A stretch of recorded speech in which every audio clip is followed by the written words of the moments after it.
Always tell my patients कि एक अच्छी एंडोस्कोपिक सर्जरी के बाद आप ट्राई करो। एडवांटेजेस है कि कोई कंपैरिजन ही नहीं है ओपन सर्जरी से।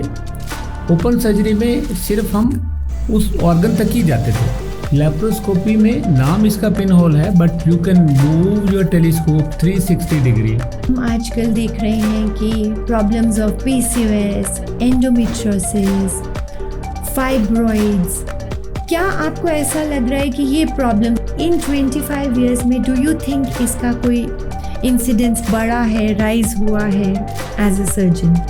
Delayed marriages, unsafe sexual practices की वजह से इन्फेक्टिव डिजीज़ बहुत ज़्यादा बढ़ गई हैं। इनफर्टिलिटी की प्रॉब्लम दिनों दिन बढ़ती जा रही है।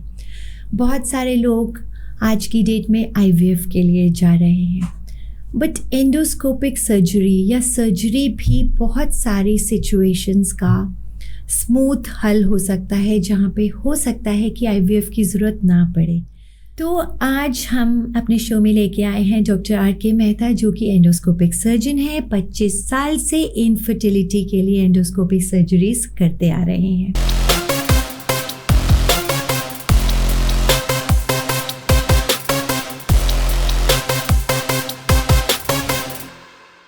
तो डॉक्टर RK मेहता, हमारे इस एपिसोड में आपका स्वागत है। Hello and thank you. मेरा सबसे पहला सवाल कि एंडोस्कोपी बांझपन के लिए या जिनको बच्चा नहीं हो रहा है उसके लिए किस तरह यूज़फुल हो सकती है, या ये बेसिकली क्या चीज़ है? एंडोस्कोपी में हम 2 प्रोसीजर करते हैं, एक लैप्रोस्कोपिकली और एक हिस्ट्रो वेजाइनल रूट से, और लैप्रोस्कोपी हम एब्डोमेन के थ्रू एब्डोमिनल वॉल में कैमरा और पोर्ट्स डाल के, कुल मिला के 3 पोर्ट्स डाल के यूट्रस, ट्यूब्स, ओवरीज को एक्सटर्नली विजुलाइज करते हैं।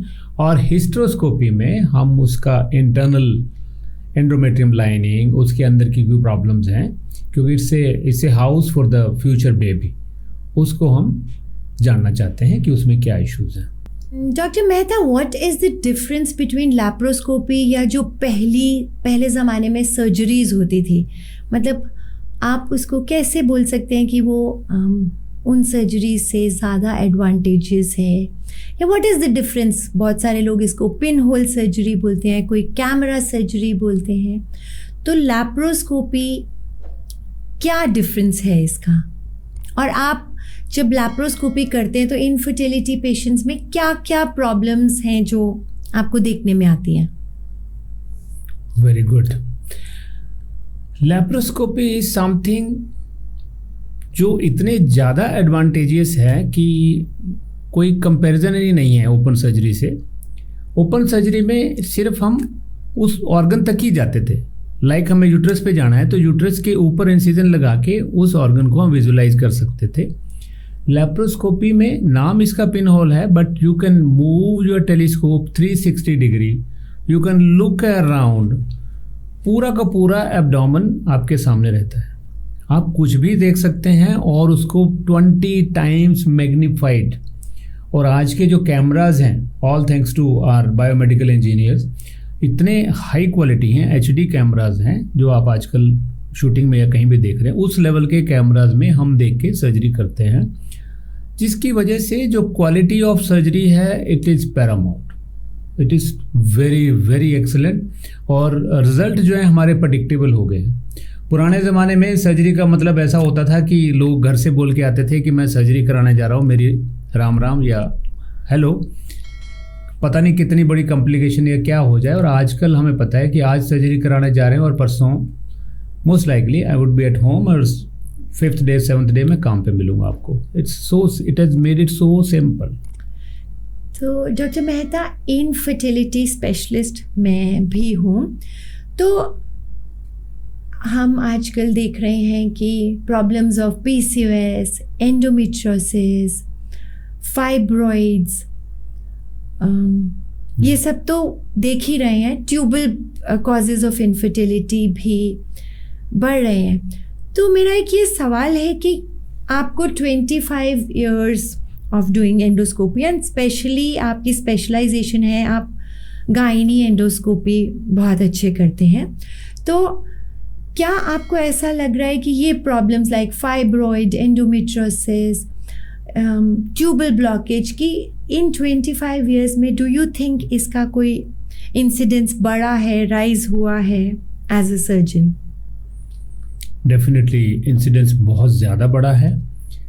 उसमें जो आजकल की लाइफस्टाइल में जो मेजर चेंज हमने 25-30 सालों में देखा है वो रिस्पॉन्सिबल है।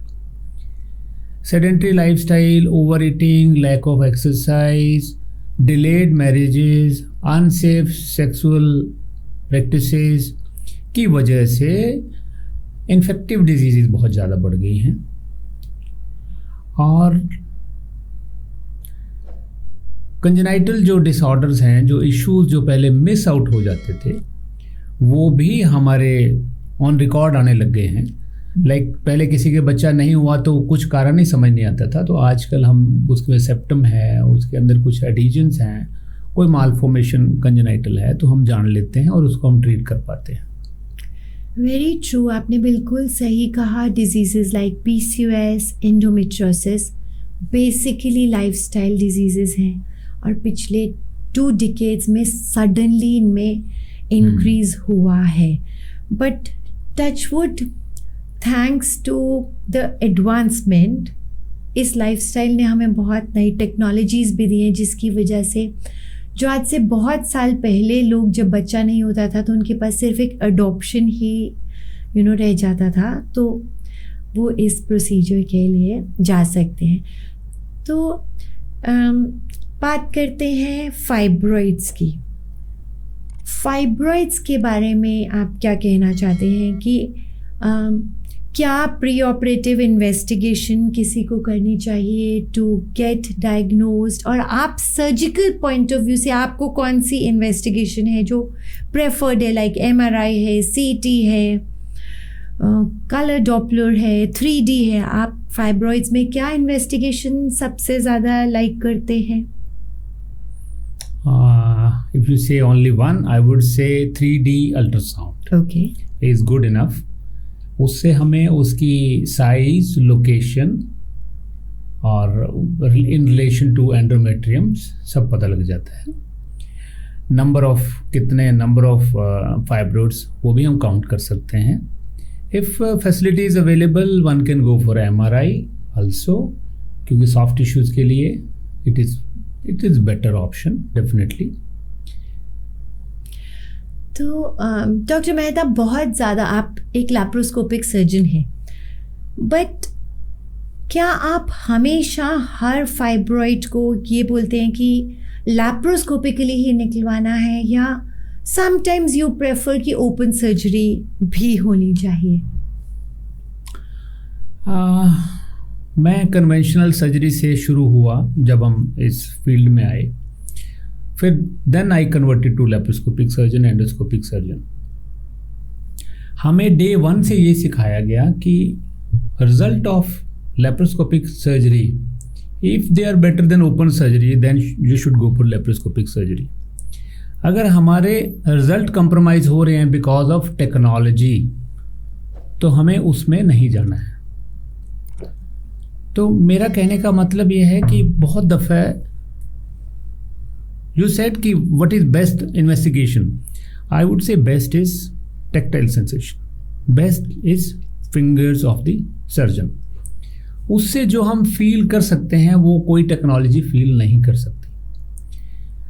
For that matter I would say कि जब भी अल्ट्रासाउंड में 5 फाइब्रॉइड रिपोर्ट किए गए, तो ऐसा कभी भी नहीं हुआ कि 5 निकाले। हमने 6, 7, 8, 9, मतलब इवन जितने रिपोर्टेड थे उससे 5 ज़्यादा, मतलब 5 ज़्यादा भी हमने निकाले हैं। तो व्हाट वुड यू से? वो अगर हम उसको लेप्रोस्कोपिकली करते तो हम 5 निकाल के छोड़ देते कि 5 ओवर। अगर डिजीज अंदर छूट गया, it's not justifiable procedure with the patient. Yes, then I would suggest कि अगर नंबर ऑफ फाइब्रॉइड मल्टीपल है तो you can go for open surgery, because इसमें जो इंसिजन है इट इज़ डाउन बिलो, उसमें कोई कॉस्मेसिस का ज़्यादा कोई मैटर नहीं है। थिंग इज कि आपको कंप्लीट रिमूवल करना है. Since your patient is infertility patient we are talking about, उसको प्रेगनेंसी लेना है. The uterus should be able to carry 9 month pregnancy. 9 महीने का बच्चा कितना बड़ा होता है? अगर वो मसल्स या यूट्रस 9 month के बेबी को, जिसमें करीब करीब 8-10 किलो वेट कुल मिला के हो जाता है, अगर उसको कैरी करने की उसमें कैपेसिटी नहीं है तो वो सर्जरी जस्टिफाइबल नहीं है. क्योंकि अगर यूट्रस डेहिसेंस हो गया तो all the purpose goes off. तो laparoscopy versus open surgery, it is the choice of team. तो आई वुड से ये कोई इसमें कोई प्रेस्टीज इशू नहीं है. You can go for laparoscopy, you can go for open surgery depending upon your situation कि आपकी टीम कितना सपोर्टिव है. क्योंकि it's like a match.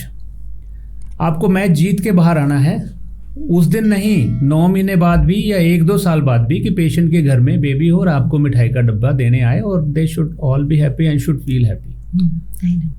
I know that's it. तो yes, as an infertility specialist also मुझे हमेशा ये लगता है कि आफ्टर मल्टीपल फाइब्रॉइड्स, अगर when I am doing ultrasound scan, अगर वो सुंदर लग रहा है तो एक अलग ही लेवल का कॉन्फिडेंस आ जाता है कि थिंग्स वुड वर्क.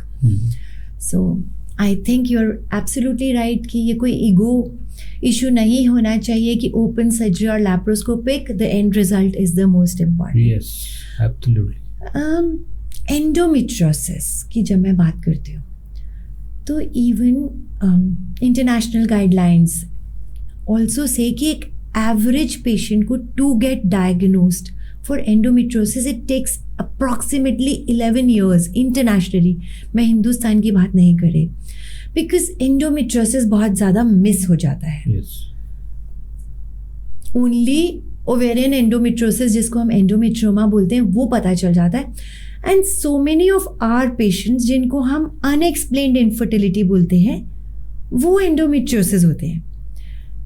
तो बहुत बार आप सर्जरी के लिए whenever a gynecologist refers to you, कोई भी पेशेंट की अनएक्सप्लेन्ड इनफर्टिलिटी है या एंडोमेट्रियोसिस है, तो उसके बारे में आप क्या कहना चाहते हैं कि एंडोमेट्रियोसिस एज अ सर्जन आपने क्या देखा है, कितना डिफ़िकल्ट हो सकता है, और उस समय क्या मैसेज रहता है, मतलब आप क्या करना चाहते हैं उस समय? आई वुड से एंडोमेट्रियोसिस जितना अल्ट्रासाउंड या एमआरआई या कहीं पे भी अल्ट्रासाउंड में रिपोर्टेड है उससे कहीं ज़्यादा एक्सटेंसिव होता है. It is a hidden disease. I would recommend कि laparoscopy surgery is far better for endometriosis to diagnose and to deal with. क्योंकि उसमें आपका विजन बेटर है, आपका होराइजन जो है वो वाइडर है. आप उसमें इंटेस्टाइन को भी देख सकते हैं, सब चीज़ को देख सकते हैं क्या क्या इन्वॉल्व हो रहा है, and you can deal with it. So इतनी एक्सटेंसिव हिडन डिजीज होने की वजह से और एक्सटेंसिव डिजीज होने की वजह से आपको हर चीज़ के लिए प्रिपेयर्ड होना चाहिए, हर सरप्राइज के लिए रेडी होना चाहिए. क्योंकि आपके इंटीरियरली ब्लैडर है, साइड में आपके यूरेटर्स हैं और पोस्टीरियरली यूट्रस के रेक्टम है. should be ready to deal with all sorts of complication और time frame should be open. You cannot say कि मैं endometriosis करने जा रहा हूँ and I will come back within 30 minutes. It might take 3 hours even. बहुत दफ़ा ऐसा हुआ कि मैंने एंडोमेट्रियोसिस सर्जरी लिया और हमारा जो मैरिज फंक्शन या पार्टी मेरे फैमिली को, बच्चों को मिस करना पड़ा. वो सब घर में तैयार खड़े हुए और उनको फाइनली कैंसिल करना पड़ा कि I'm doing endometriosis surgery. So it's like that. So you need to be absolutely patient. Absolutely patient. बहुत दफ़ा उसमें आपको एनेस्थेटिस्ट बोलेंगे या असिस्टेंट बोलेंगे कि सर इसको छोड़ दीजिए, रहने दीजिए. But you will have to fiddle. You have to dig it out. You have to struggle a bit. Patience रखना है, cool रखना है. You might take a break even, 2-minute, 5-minute break for a cup of coffee or tea or water, whatever you like. But you have to finish it well. Otherwise the patient is going to come back with recurrence, और recurrent disease को deal करना is much more difficult. Doctor साहब मतलब usually लोग ये कहते हैं कि एंडोमेट्रियोसिस रिकरेंस नहीं होती, मिस्ड आउट डिजीज़ होती है। तो यू आर एब्सोल्युटली राइट कि complete removal of disease is the key to success for any infertility patient या किसी भी पेशेंट में, चाहे हमको बच्चा चाहिए या वो पेन के लिए करा रहे हैं, तो complete removal of disease is very important. In fact मैंने आपकी OT टीम से जब बात की तो बहुत बार उन्होंने कहा कि अगर कोई 4-5 आवर्स की सर्जरी है तो डॉक्टर साहब बीच में, जैसे आप कह रहे थे, ब्रेक लेके एक कप ऑफ चाय के बाद वापस रिफ्रेश होके आ जाते हैं। तो this is one secret I learn from your OT team. So doctor Mehta, आपने बहुत राइटली बोला कि इन्फेक्शन या PID बहुत ज़्यादा बढ़ रहा है पहले के हिसाब से because of unsafe sexual practices. तो मैं बहुत कॉमनली अपनी इनफर्टिलिटी प्रैक्टिस में फ्रोज़न पेल्विस भी देखती हूँ कि आप कुछ भी नहीं कर सकते। तो आपका कोई एक्सपीरियंस ऐसे किसी केस में जहाँ पे पूरा सब जैम्ड अप होता है? बिकॉज उस केस में अगर हमें IVF भी करना होता है तो हमें सिर्फ एक चीज़ होती है कि ट्यूब्स कम्युनिकेट ना कर रही हूँ यूट्रस से, बिकॉज अगर ट्यूब्स कम्युनिकेट कर रही हैं और वो बैड वाटर यूट्रस में चला जाता है तो ET के बावजूद प्रेगनेंसी नहीं आती, नो मैटर कितना अच्छा एंडोमेट्रियम में, कितने अच्छे ब्लास्टोसिस्ट हैं। तो इस टाइप के पेशेंट्स के बारे में आपका क्या एक्सपीरियंस है जब सब कुछ jammed up, frozen because of infection, tuberculosis और एनी अदर इन्फेक्शन रहता है? If I tell you कि Indian surgeons are the best surgeon on this globe, they are the most experienced and most daring people, क्योंकि हम लोगों ने उस public पे एक्सपेरिमेंट किया या लर्न किया जहाँ पे हमारे ऊपर बहुत ज़्यादा वर्कलोड था, और बहुत ज़्यादा कोई पेपर वर्क और लीगल का कुछ प्रेशर नहीं था। तो laparoscopy is a must, is the biggest tool to get result in infertile patients. तो ये दोनों चीज़ें कम्प्लीमेंट्री हैं और बहुत ज़रूरी हैं, और एक सर्जिकल यूनिट, अच्छी सर्जिकल यूनिट और टीम होना इज़ ए मस्ट। तो मैं इस बारे में एक मेरे को एक इंसिडेंस याद आ रहा है। एक हमारी पेशेंट कहीं फॉरेन से आई हुई थी जिसके लिए लेप्रोस्कोपी एक सेंटर में ट्राई किया, फ्रोजन पेल्विस। 2-3 साल बाद कहीं दूसरी जगह उसने ट्राई किया, procedure failed because it was all frozen pelvis. IVF 2-3 दफ़ा ट्राई किया गया कि IVF ट्राई करते हैं शायद बेबी हो जाए, it didn't work out. Patient हमारे यहाँ आई क्योंकि गैप काफ़ी हो चुका था, तो हमें लगा शायद एडिशन कुछ लाइट हो गए होंगे, लेट्स ट्राई। हमने उसको ले लिया and it was a nightmare for our team for a while. हमें लगा फंस गए, क्या पंगा ले लिया, but we kept on going slowly and gradually. It took us 3-4 hours. शुरू में तो मेरे एनेस्थेटिस्ट बोले कि अगर सर ये पेशेंट प्रेग्नेंट हो गई तो पार्टी मैं दूंगी। OT टीम जो हमारे असिस्टेंट रहते हैं उन लोगों ने भी कई दफ़ा मुझे इनडायरेक्टली रोकने की कोशिश की कि सर इसमें मुश्किल है, but luckily we got through all the adhesions. Tubes को हम उनको क्लैम्प कर पाए, उसकी जो प्रॉब्लम थी सारी वो सॉल्व हो गई and patient got pregnant and she delivered A baby. और इस बात को करते हुए मुझे ये भी ध्यान आया कि मेरी पार्टी भी ड्यू है एनेस्थेटिस्ट मैम से। आई होप हमारा ये जो शो है, हमारी एनेस्थेटिस्ट, आपकी एनेस्थेटिस्ट मैडम ज़रूर सुन रही हो और आपको पार्टी ज़रूर मिले। डॉक्टर मेहता, मैंने बहुत बार आपकी OT टीम से डिस्कस किया, तो वो बहुत बोलते हैं कि डॉक्टर मेहता एक बहुत ज़िद्दी सर्जन है। तो शायद वही है कि आप एक बार जो सोच लेते हैं आप करते रहते हैं, जितना मर्जी लोग रोकें या end of the day should feel happy. And मुझे ऐसा लगता है ज़िद्दी नहीं होना चाहिए, should be a safe surgeon any time. So that is a must for any surgeon, for any successful surgeon. हाँ, डेफिनेटली मेरा जब पेशेंस है वो आसमान पे पहुंच जाता है, जब कोई कॉम्प्लिकेटेड केस करता हूँ मैं, देन आई फॉरगेट एवरीथिंग। फिर मुझे कोई थकावट, मुझे कोई फीलिंग नहीं रहती। कोई डिफ़िकल्ट से डिफ़िकल्ट सिचुएशन से बाहर निकल के जो एन्जॉयमेंट फील होता है, जो अच्छा लगता है, वो सारी 3-4 घंटे की मेहनत को सबको। करेक्ट, एब्सोल्युटली करेक्ट कि कोई भी डिफ़िकल्ट टास्क करके जो डोपामिन सर्ज होता है, जो फीलिंग ऑफ अकम्प्लिशमेंट होती है, वो सिर्फ वही समझ सकते हैं जो डूअर हैं। तो डॉक्टर साहब, हिस्ट्रोस्कोपी में आप यूजुअली क्या क्या चीज़ें हैं जो आपको देखने को मिलती हैं? हिस्ट्रोस्कोपी में फर्स्टली तो हम कंजेनाइटल कोई एनोमेलीज हैं, लाइक सेप्टम है, कोई बैंड्स हैं, कोई कैविटी अब नॉर्मल है, नॉर्मल शेप नहीं है उसमें, वो उससे हमें पता लग जाता है। साइज प्रॉपर है, लाइनिंग्स प्रॉपर हैं, कॉर्नुआज नॉर्मली प्लेस्ड हैं, और कोई इन्फेक्टिव प्रोसेस लाइफ में कभी हुआ है, उस वजह से कोई पॉलिप्स बन गए हैं, माइक्रो पॉलिप्स बन गए हैं, या कोई एडिजन बन गए हैं, कोई बैंड फॉर्मेशन हो गए हैं, बड़े सारे इश्यूज ऐसे देखने को मिलते हैं। तो उनको हम देखते भी हैं और उनको साथ के साथ हम ट्रीट भी कर देते हैं। तो अगर कोई कोई फाइब्रोड डेवलप हुआ है तो ऑलरेडी रिपोर्टेड रहता है, तो उसको भी हम हिस्ट्रोस्कोपिकली चिजल आउट कर सकते हैं, चिप बाय चिप निकाल देते हैं। It's very convenient and good procedure for the patient.